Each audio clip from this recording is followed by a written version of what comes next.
Well, hello everybody, and welcome to Between Plays. Let's do one on Cloudmd real quick. All right, so first thing we're gonna do is we're just gonna take a really super quick look at the website over here and just how it's done. And there's one part of the company that they had either purchased or whatnot that is closing. We'll take a quick look at that as well. So let's just get to it. So now about us. Now, naturally, we know what the company's about. It's not complicated. We've been around transforming healthcare. So basically, when you look at all this with the specialists and so the Cloudmd network has over 11,500 mental health practitioners, 22,000 family doctors, 55,000 specialists, and 1,500 allied health professionals. We know that they link up with everything mental health, specialists in allied health, healthcare navigation, education, telemedicine software, pharmacy, primary care. And we know Dr. Hams has been around since 1999. This is when he graduated to get the family practice and founded HealthView in 2005, then had Premier Health, and in 2020 they became Cloudmd. Dr. Hams has been around the game for a long time, and we know that they had put a whole panel together in 2021. 2021, we know that there was a lot of things that we were hoping to get, which was like Quebec, Alberta. We were talking about just going across, opening up the app across Canada wide with these two provinces having footprint clinics and the whole 9 yards. What we have from that is basically our clinics here. Let's go into our business, leveraging technology. So they have over 500,000 patients, 13 hybrid, virtual, and in-person clinics, 2 pharmacies in North America. Clinic network includes 95 health practitioners. So what you can get with Cloudmd is available at no charge to BC and Ontario residents. So you see, this is where we would like for that to change, correct? Because that's what we were expecting for Quebec, Alberta as well. Okay, Quebec, because of the English, French, and the way everything works in Quebec, provinces have latitude over like healthcare and a whole bunch of other stuff, gambling and whatnot, education, all this kind of stuff. So the thing is that I would think it would be a little bit more complicated when it comes to Quebec, but it would be great if they were to get Quebec. I'd love it, right? So access to doctors, evening, weekends, simple, easy to use interface, connect to any device, scripts sent directly to your doctor, local pharmacy, qualified Canadian doctors. No need to take off of work. Avoid unnecessary visits to ER. So our clinical network, we have HealthView, Coast Medical, Refunction Health Group, and RxI. Now, I already did I've done the research on this. I went through this the other night, and what I noticed is that this one is closing, right? So Coast Medical permanently closing December 31st. I've read the clinic closure and stuff like that. Basically, in a nutshell, they're closing because COVID couldn't keep them open. And at this point, how do you keep something open if you're not getting anything? So if we go and take a quick look at that, it says on behalf of our financial administrator, we regret to inform that we'll be putting closed Friday, December 31st, 2021. Throughout these challenging times, we made every effort to sustain the clinic. We don't have to go into that too much. We see it's closing. Is it possible that it'll have an impact where stock might go a little down? Maybe. I mean, how big was this inside there? Like, playing in the Cloudmd. And, it just sucks when something closes down. There's always, for every little thing, there's a little bit of a negative effect, right? So our clinic in a box solution, virtual care, standalone EMR, right? We know that electronic medical records, patent workflow, building optimization, educational resources. We have here Juno EMR, Clinic Aid, let's see, Live Care, Benchmark System, Vision Pros, which is great. For enterprises over here, core capabilities, virtual care, rehabilitation, health navigation, mental health support, education assessments, absence management, occupational health, educational health platform.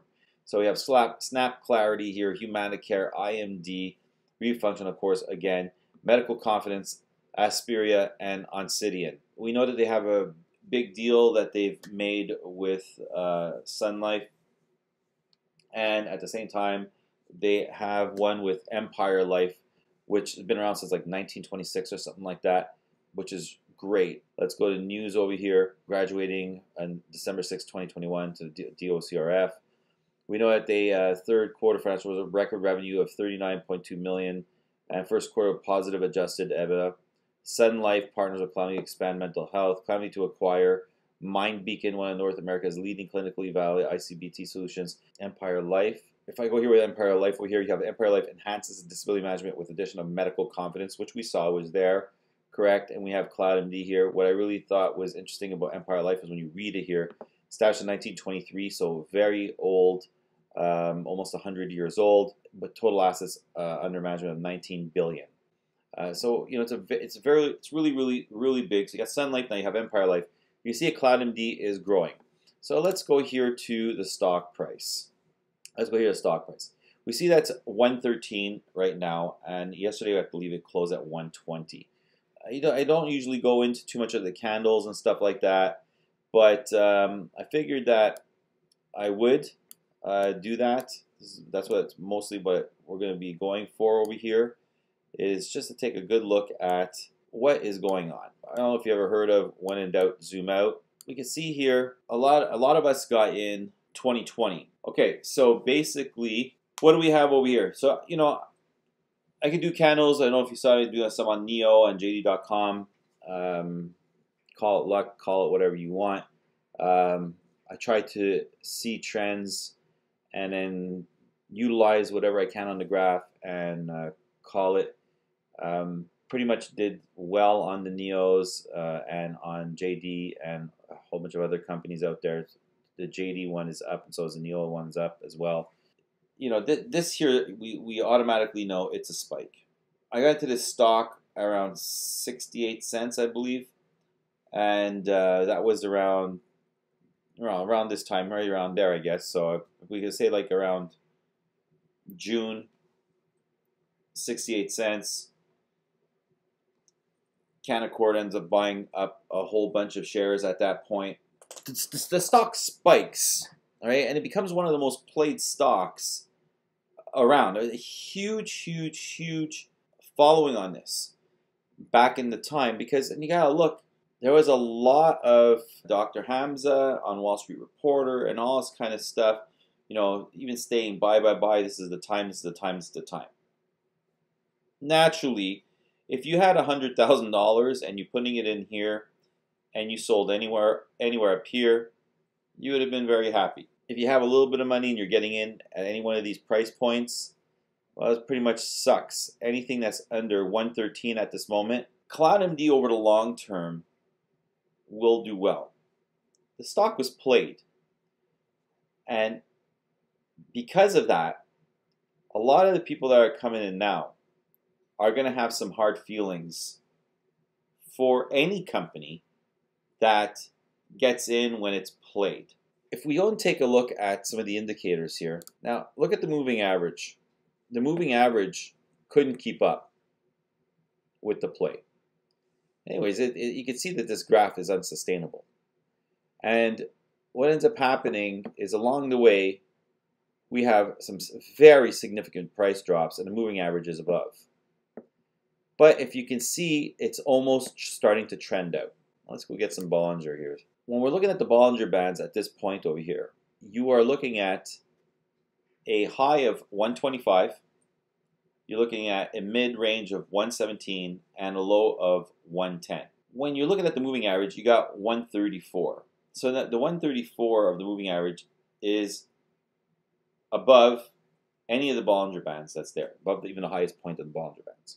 The problem still with this chart is the fact that we have way too many retail investors in here that got in at really bad price points. Has the air cleared out? That's what's important here. Are we at a support level that we should be buying in? On Betweenplays, basically Cloudmd stockholders group, our Mr. Mahmoud put up a great video by an investor. He took a call and stated how he did like the price point right now to get in. And you know what? It is a good price point to come in, because whoever was in this stock that was in long term at the 70 cents range and stuff like that, well, basically you're looking at less than double the amount. Okay, you know, if you're looking at the amount right now, you're looking at maybe anyone that's at, you know, 60 cents, you double that, you got yourself 120. Okay, so you're in the ranges of anyone from 60 cents that's doubling up their money. They're in that range, which means that you're looking at where we pretty much had some solid support. Yeah, there was a dip over here. Some people took some because there was a lot of people that were in this stock in 30-something cents when it was Premier Health. You have to always remember Premier Health was on a stock exchange, and they did change the name to Cloudmd once they picked up the cloud services and had IBM create their fantastic app. So some people took some profits and seeing it like, you know, 60, 70 something cents, and they, you know, they go and grab it right over here. They must have wanted to kick themselves in the ass. Let me tell you, when I saw this thing go right up, but they definitely got back in as well, and a lot of these people sold. Now, what's the big problem also with this? If you take a look, is that it did shoot back up. It really tried again to come back up. Look, it went to 314 over here, and if you look at the Bollinger Bands at this point, you're looking at 350 as a top over here. And if you're looking at the Bollinger Bands up here, it was saying 323 basically. Now, a lot of people consider this as a pandemic play. Telehealth, all telehealths are pandemic plays. If you go and if we do a comparison, let's just take Well Health. So if we go and take a look at Well Health over here, you can see that if we have some tops here of 880, 878, you know, the stock is at 487 right now. So it's significantly dropped as well. And if you look before the pandemic, you can see that the stock was, you know, pretty strong at around 150 as a support line.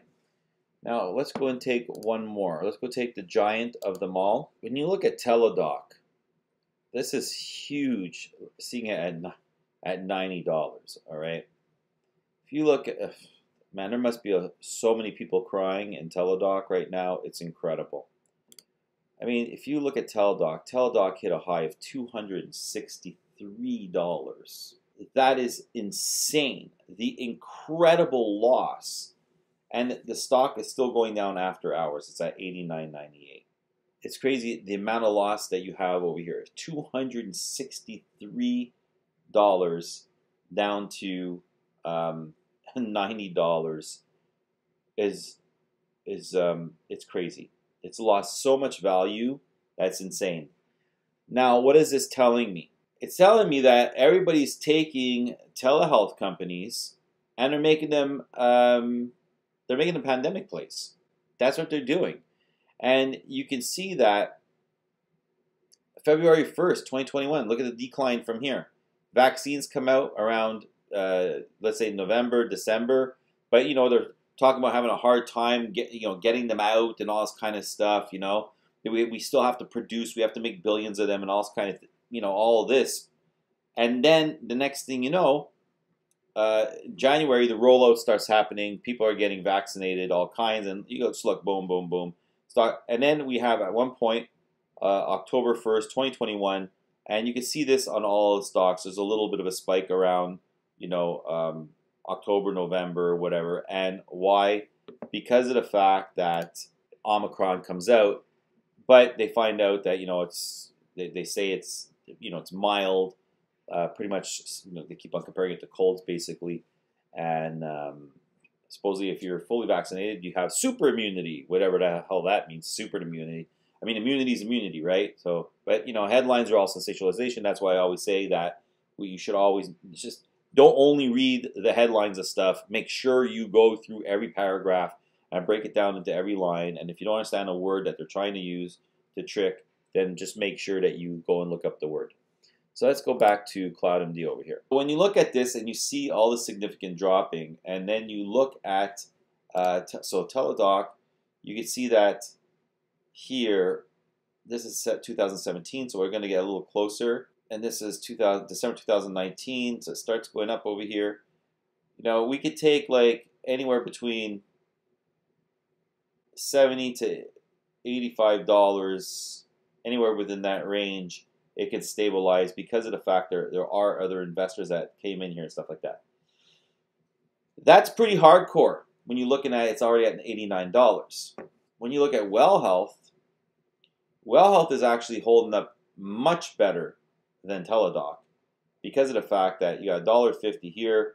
That should be around the $3 range, $2.50 range if we were doing some kind of comparison to see the level of loss. And what do we have here? We have the same thing going on, but where is its support? See, this is the problem with this graph right now. Chart over here, the issue that we're having is we don't have much history in the back of it. We have what used to be Premier Health, Premier View, Premier Health in the background. Health View was the first one, so Premier Health. But that's gone. So the thing is that we're starting this in June when they uplisted to the venture. Now what we're doing is I know they were in the 30-something cents, around 38 or something like that. And now you're looking at it, look, it's dropped down to 57 here, 56. We do have Sun Life. We have a whole bunch of stuff here. Their debt is manageable. They have cash. They do have liabilities now. They have a lot of liabilities due by the end of the year, and then they have some more liabilities due in next year. We have that one Coast Medicoast or Coast Medical closing down. It's not big though. It's very, very small. Just a few clinics like in Vancouver. It's really not a significant portion of anything to worry about. Really, honestly, there's like 4 doctors I think that they were transferring over. It's really insignificant. But you know how the stock market works. People just take out just because they say, oh well, there's just some little negativity here. And that's it. But look, I still believe that this stock can go, at the $1 range. Cloudmd, Well Health, Teladoc, these companies, they're more a long-term play. They're more a long-term play. They're the type of companies that you put in your retirement account. And you put in what you could afford to lose, and you shut it up, and you just look at it in 20 years' time, or if it's 30 years for you to retire, well, you look at it in 30 years' time, and then at the same time, you keep on doing your research on it, and you just watch the company grow, as Cloudmd is constantly growing. Look, Sun Life, Empire Life, look where. It's just because you can't look at the short term with this graph. This graph is ridiculous. This graph makes no sense. This is not something that you can go and say, oh, let's try to make a judgment call over here. You don't have enough history in the background. I mean, the thing shoots up. We have Dr. Hamza on Wall Street Reporter over and over and over again. Everywhere he even tells us to buy the stock. The time was now to buy the stock, the whole 9 yards.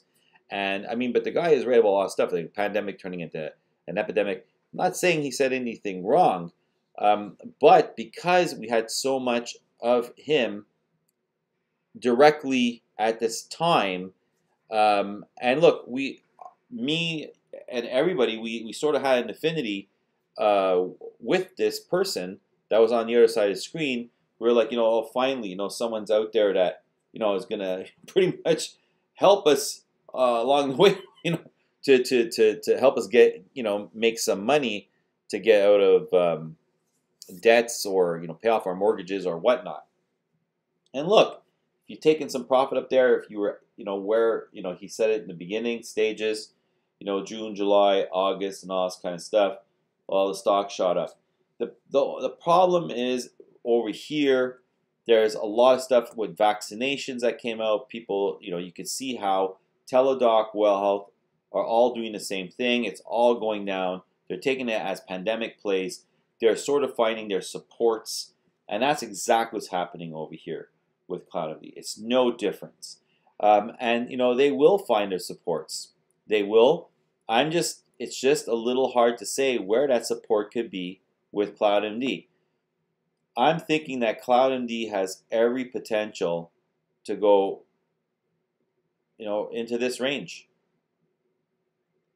They do have the potential of falling a little lower. I'm not, and the thing is that is it a good price point to get in? So let's look at that. If it's a good price point to get in, well, why wouldn't it be? So the thing is that you're saying, well, if you're saying it's going to drop, why would I want to get in now? Let's say if it gets down to $1, you lose 13 cents. Okay, you're like, oh, I could have bought up so much shares, so many, depending on how much money you have, I could have bought so much other shares. If it would have dropped, I would have bought it at $1.90 something cents, because it's highly possible that the Bollinger Band, the lower part of the Bollinger Band, I would probably say it would probably be anywhere around 91 cents at one point, and the top part of it would be around 110, and the mid would say it would be around $1. Okay, that's my prediction that it can actually do that, especially as the Omicron is taking over and there's less, hospitalizations. Well, when I say hospitalizations, I mean ICU, right? Because if you look at the ICU and stuff like that, it's Delta, Delta, Delta, Delta, Delta, Delta, Omicron, more contagious. Yes, people get afraid or whatever. They go to a hospital. Some of them might get sick, and they take some therapeutics, and basically they're out. The stay is not very long, and this could be people that have are very, very already very sick. They have extreme weakened immune systems. But if people can stave off the Delta with even don't forget, a lot of people are asymptomatic with Delta. A lot of people got it, just had a regular cold with it, and then of course there's other ones that passed away, and there's others that lost sense of taste and smell and all this kind of stuff. I know some people that just were a little weak. The kids got a little bit of a cold, and the gentleman nothing at all really, and actually pretty much nothing. But in-laws and stuff like that were very, very sick, and one was in an induced coma.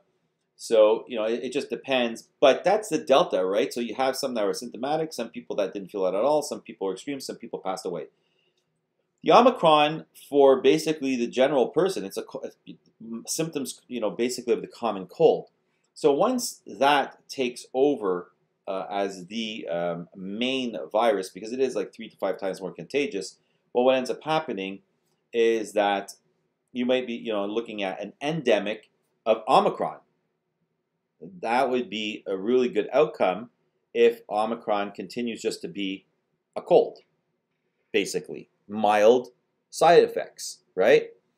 So if we're going to go with an endemic of mild side effects, what's going to happen to virtual care? Virtual care is going back into a marathon. That's exactly what's happening. It's going back into a marathon. But the medical system needs digitization of healthcare. Now, when you look at Apple, then you look at Amazon, and they're really getting into the healthcare industry. You have your wristwatches. They talk about clothes that you could wear, and it detects all kinds of stuff. Look, it could go really, really, really far. I even see companies like Cloudmd, and especially with Cloudmd's app is they have a very powerful app, and they can open it up, and they have so much room. From what I recall, Dr. Hamza stating about the app and how powerful it is, that they don't have an issue with the space.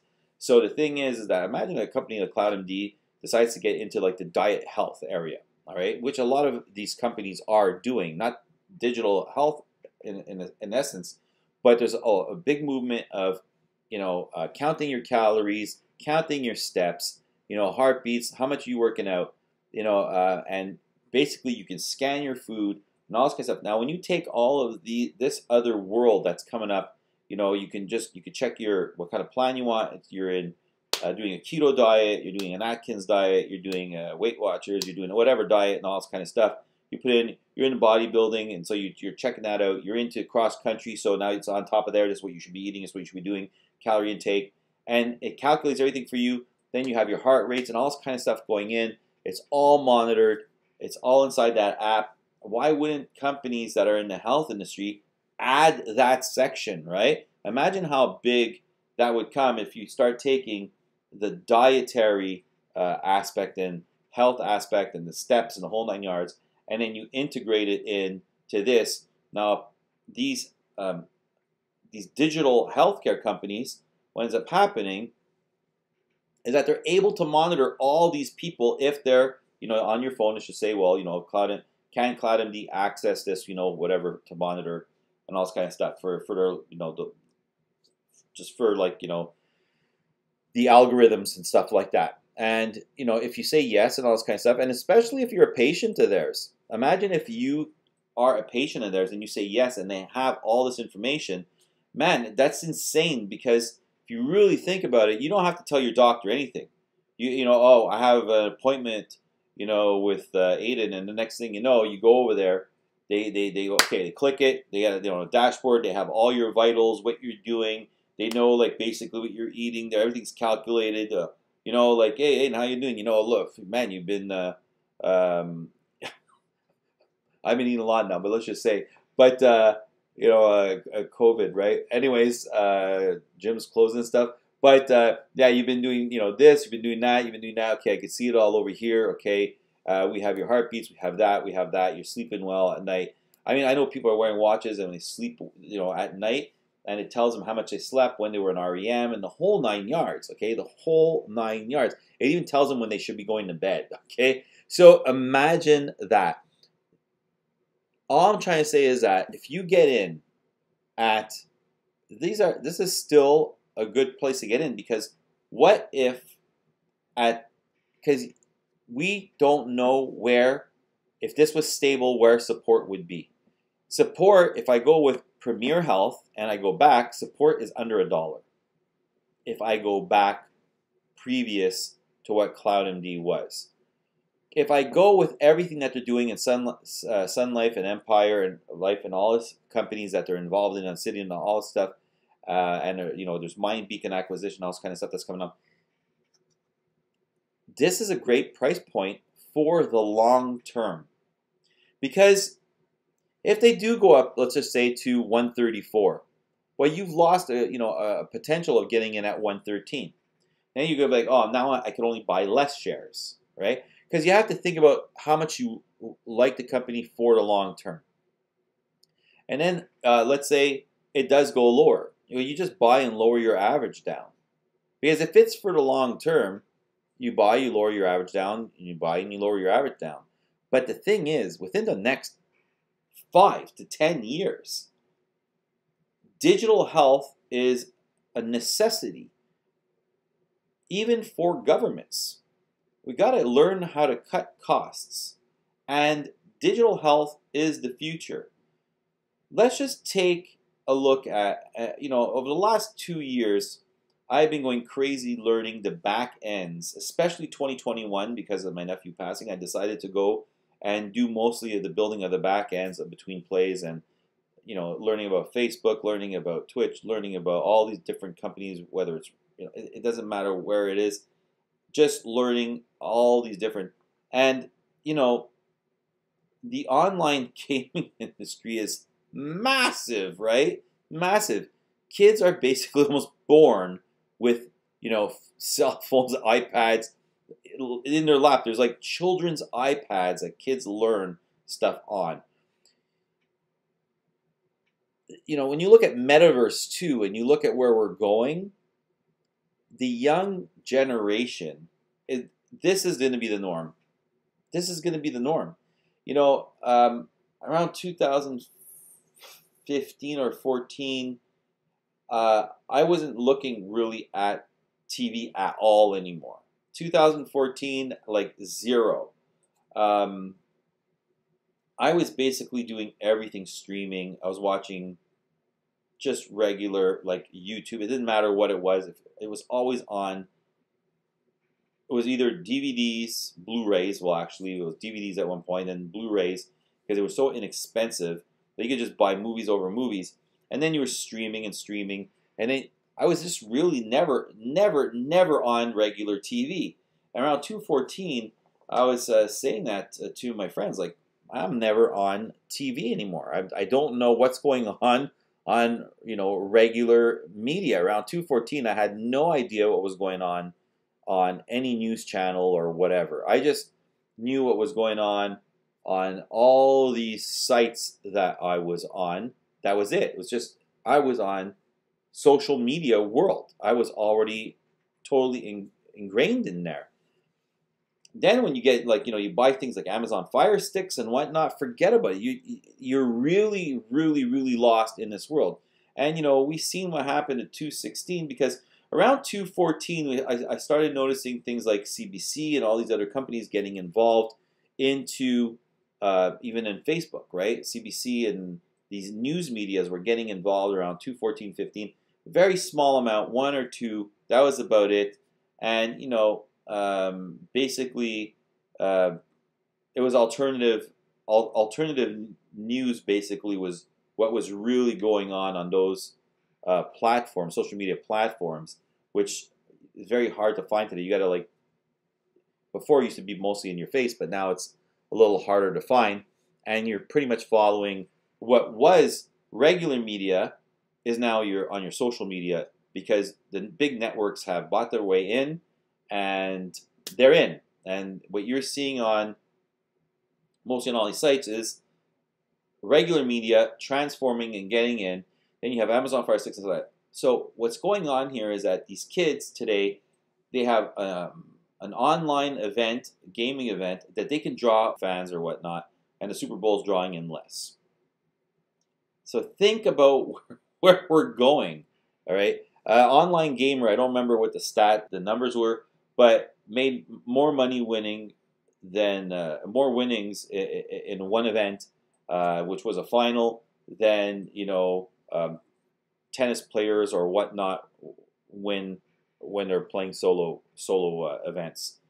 Like this world that we're heading into of digitization is going to happen, and young generations like my children, these kids are going to learn. They're going to be on there, and within 10 years' time, which sucks is my 6-year-old's going to be 16, but within 10 years' time, a lot of stuff can happen. If you look at the 1980s, and you look at, I'll never forget, computers were starting, they were so basic and stuff like that, and some of the free thinkers out there were going,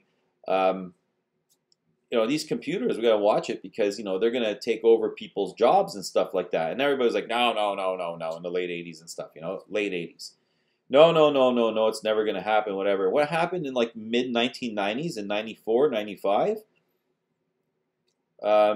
Re-engineering of companies, downsizing. Why? All the middlemen were getting cut out.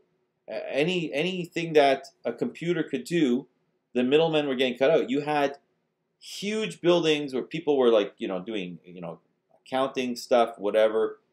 Huge, all these levels of floors of buildings were just completely wiped out, completely emptied, and that was the beginning. That was the beginning of computers, right? Really entering the workforce. Basically, you look at the 90s, the early 90s, and that is, mass scaling out of the humans, and enters that. And this is to me the same thing in telehealth. In telehealth, you're going to see a huge change, and that was in 10 years. That was my point. From the late 80s to the mid 90s, within a 10-year frame, from a no way it's never going to happen to and if you look at 95 to 2005, well, you have the emergence of companies like Amazon and stuff like that, and naturally 2000 took a big hit on a lot of these companies. So this was a really big structural change time. But if you take 2005 to 2015, holy moly, that is an insane amount of changes in those 10 years. Because even from 95 to 2005, you have basically you could say the workings of the back end, right? Those were probably the years of the back end, like what I was doing between plays in 2021. Work on the back end to make things more clear and concise, so when I do interviews, I'll be able to do them a certain way that I want to do. And anyways, the interviews will be coming up very, very soon, and I'm very happy with the back end stuff that I've done. But it's more the back end and the things that you don't see, like in the walls, right? The foundational structures. So if most houses in 1995 still had cathode ray tubes, CRT tubes, right? TVs, and your desktop was a CRT, which took up like half of your desk, right? This big tube screen, right? Places like arenas, well, they had all these huge CRT tubes, hooked up with chains and stuff. Massive, massive. And what happened within that time frame, 2000 to 2005? They said, listen, we're going digitalization. You need to get rid of your CRT tubes. They're gone. They're history. That's old school. We're going to be transmitting off of a digital, It won't look on your screen anymore. You just get rid of it. And then there was a huge selling of half analog, half digitization type TV screens, which were like pretty thick still back in those days, but were still digital and analog. So there was a transitional period between 2000 and 2005. But see, look, that was still huge. Elimination of old technology to bring in the new. Then 2005 to 2000, and then even with analog, you were still changing your roles in your camera. But then they started coming up with 4 megapixel type digital cameras, right? Which were costing a massive amount of money. So it was a transformation stage from analog to digital. 2005 to 2015, forget about it. That's like literally insane. They piggyback off of the fact that we digitized at this point, and now you have things at 2009. You have your iPods that are all out. You have Zoom or Zulu or whatever the hell. You have all these different types of media that you don't even need memory cards anymore, because everything's just being memorized. You can take your little iPod, your mini pods and stuff, and you could just have it in your pocket and stuff, and have your earphones on, and you could have 1,000 songs on there. That was huge. That was freaking huge. And all that was in that transformative stage. 2005 to 2015, we know we have YouTube. So we end up in Web 2, right? So we have Web 1, we end up in Web 2. Web 1 is read-only internet. Web 2 is read-write internet. And that's exactly what happens. You have Facebook, you have Justin TV, YouTube. Justin TV now is Twitch. That's basically who Justin TV is. So that's read-write. That's Web 2. And now we're heading into Web 3. With Web 3, in 10 years' time, companies like Cloudmd, this digital technologies, they'll be big. They'll be big. Telehealth will be big. And governments can't afford their old analog health system. And that's why governments like Canada and United States and stuff like that, they will change the rules. And as Canada has changed the rules to allow telehealth to have more freedoms, because you can't work off of an old analog system anymore. This works well for people. This works well for just like regular people like you and me. We want to pick up something. You just want to talk to a doctor for about something that's concerned. You're still going to have to go see a doctor. That is a guarantee. But do you know how much traffic you can alleviate by not having to go see a doctor for any type of claims, work-related, mental health, you have to talk to someone, renewal of prescriptions, and the whole 9 yards. You know exactly all the stuff that telehealth has to offer. And it is huge. We can take away a ton of this brick and mortar stuff away from the government's coffers and spending, and do it the right way. And I really believe that when you look at even the digitization of health.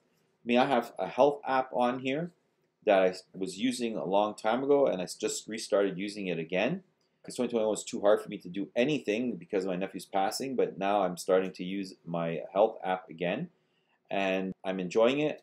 It's great to use, and I just think if they integrated these type of systems together, you're looking at it's going to be absolutely huge, huge. 10, 15, 20 years time. I definitely see companies like Cloudmd, Well Health, and well, Teladoc is already very, very, very high, but they're the leaders, and if they continue to grow, but then again, it doesn't mean anything because when you look at the app that Cloudmd has, it's just absolutely insane. So over the long run, I'm very bullish on Cloudmd. Over the long run, and you know, I consider this stock for your retirement. You can open up a retirement account with Disney or whoever you're with. You can put in a locked-in retirement account. You put it into a locked-in fund account, or it's a LIF. So you could take out a percentage every single year if you want. There's so many tools that you can use to be able to lock something in for the long term, instead of just using your TFSA account, which is also very good to use anyways. So, but with these because for what I do is I don't want to use long-term companies. I don't want to use them in my TFSA account when I could use them in a retirement account that I could, that you only take out when I'm like 65 or something like that. So if you got like 20, 30 years, my God, Cloudmd, even 15 years, like put this in my retirement account, leave it there, lock it in. Yeah, so basically I'm just looking, I could pick even some of this up for my children's account and have this just go and grow for the next 20 years. I believe Cloudmd is going to be very successful in the long term. They are very aggressive. Everything that they said that they were going to do with acquisitions and stuff like that is happening. Another point with the people that with the group that was formed in 2021.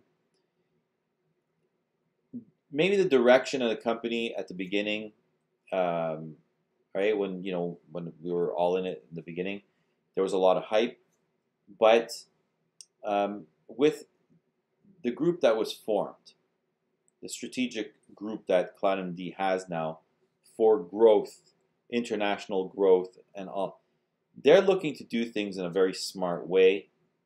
They want to make sure that their careers are there long term, and that they grow this company properly, and that they don't get to a point where they stagnate. So they're working really hard. And if you really look at it, maybe buying up brick and mortar clinics wasn't the ideal thing to do for 2021. And that's great. If it's not, it's not. But you can see now, getting involved with companies like Sun Life and Empire Life, this is really big. What they have, people are very interested in them, and are not turning them away. So long term, very bullish on Cloudmd. Do I believe that this is a price point to get in at? Absolutely, because yes, it can go lower, but I would just average down if you're in this for the long term. I think that it's possible, like I said before, on the Bollinger Bands, that you might be getting somewhere between 90 cents on the low, probably $1 in the mid, and about 110 on the high.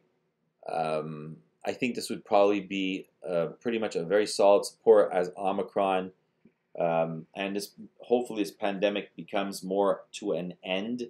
You might see this going and tapering off a little bit more. You might have some emotional selling involved and stuff like that. But and then you could but the problem is that if you do, not buy in at this point, and it shoots up and going with the moving 50-day average. Well, you look at 134, you're going to lose on a potential of buying, a ton of other stock because you're going to be buying it on high, whereas now it's pretty much on a low, and one of the lowest it's ever been. And it still has a potential going down, but then you just average down. If you're in this for the long term and you believe in this company, it's not like you're averaging down from $2 to $1.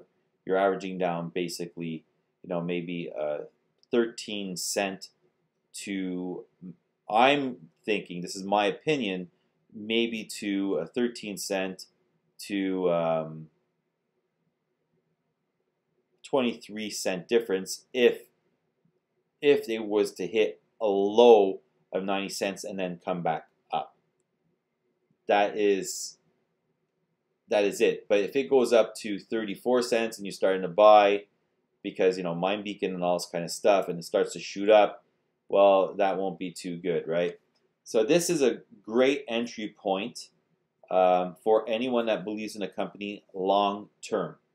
Long term. I would not swing trade this company. This is my opinion. I would not swing to trade this company right now, just because of the fact that you have a pandemic that's coming to an end. Let's go for endemic Omicron, where it's mild. That would be a very good outcome for society and humanity. But at the same time, I'm seeing that this stock could still go lower. So swing trading this stock right now, it would not be ideal. It's definitely a long-term play at this point.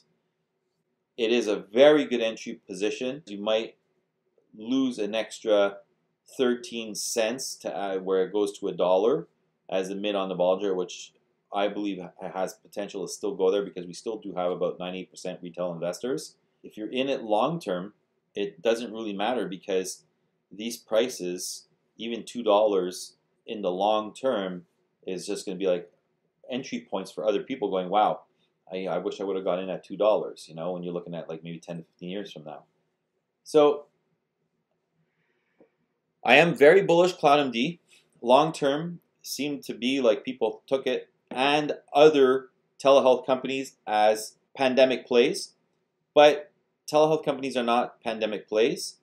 They're very much needed by the governments. They're very much needed by society. This is going to be great for doctors. This is going to be excellent for the everyday person, and especially for your long-term chronic care patients. Telehealth is going to be a lifesaver for them, that they do not need to always displace themselves. I've seen some people with some very severe diabetes and other conditions in my past career as a police officer, and seeing some very advanced stuff on legs, and these people can't move. Like, they're in pain to move. Like, this is the solution. This is a solution for so many suffering people out there that it's incredible what this can do for long-term chronic ill patients. It's going to be great even for the elderly. It's going to be great for, it's going to be great for the regular human being. It's going to be great for parents with kids. Why would you want to go to a hospital if you don't need to, or a clinic if you don't need to? It's just ridiculous. We've seen neurologists through telehealth, family physicians through telehealth, pediatricians through telehealth in the last 2 years, a year and a half. And it's just been excellent. Dead on, renewed prescriptions through telehealth, done so much through telehealth. It would be, if they would say, oh, it's pandemic and then shut down all telehealth, that would be a disaster. It would be just really bad for humanity, because this is going to be something that's really going to advance society in the long run. So every 10 years since I've been alive, there's been massive changes, especially since computers have come into the play. I remember getting an Atari in 1982 or something like that, the Atari 2600, playing on that thing every single day. And I remember playing Pong, as a first game on there with a paddle and just 2 lines going up and down. and that was huge. That was huge, huge, huge. And I mean, I could play with my friends that all day long, like for weeks and months on end. And then they'd come out with different games that were, that today Minecraft just looks super advanced. It is. Minecraft is advanced because of everything they can do, but it's just the 8-bit type system that's inside there. But we grew up playing these things, and every 10 years, and when Frogger came out back in the day, it was, wow, look at the graphics on that. And then Splinter Cell comes out, and it was like, wow, look at the graphics on that. And it just kept on going and going and going and going. And every 10 years, it's like, holy mackerel, let's do a re-engineering of companies and downsizing, and let's get rid of CRT tubes and put in digital ones. So I'm thinking in the next 10 years that you're looking at telehealth popping. So this is a great entry point. Yes, it can go down a little bit, absolutely, but you wouldn't want it going up at this point because we don't know where the support really truly is because of the fact that we have a lot that happened before the plays that you see over here. Well, naturally it sucks, but it's all under $1. If you go back before that, this time before when it was Premier Health, it was all under $1, under 50 cents. So all of this over here, starting around this area, you're looking at the spike beginning, okay? Because this is a very drastic spike, and this is August, and this is around the time when Canaccord and everybody started getting involved, and that's a spike. So, for me, 95 cents, $1 is, for me, it's very possible. Yes, you have a lot of other money that's coming along the way, but there's a lot of that money has gone out or else we wouldn't be at 113. You have to remember, we would not be at 113 if a lot of the big money would still be inside here. We wouldn't be at 113. Whatever is going on, shorting. Point is that this is still a great entry level.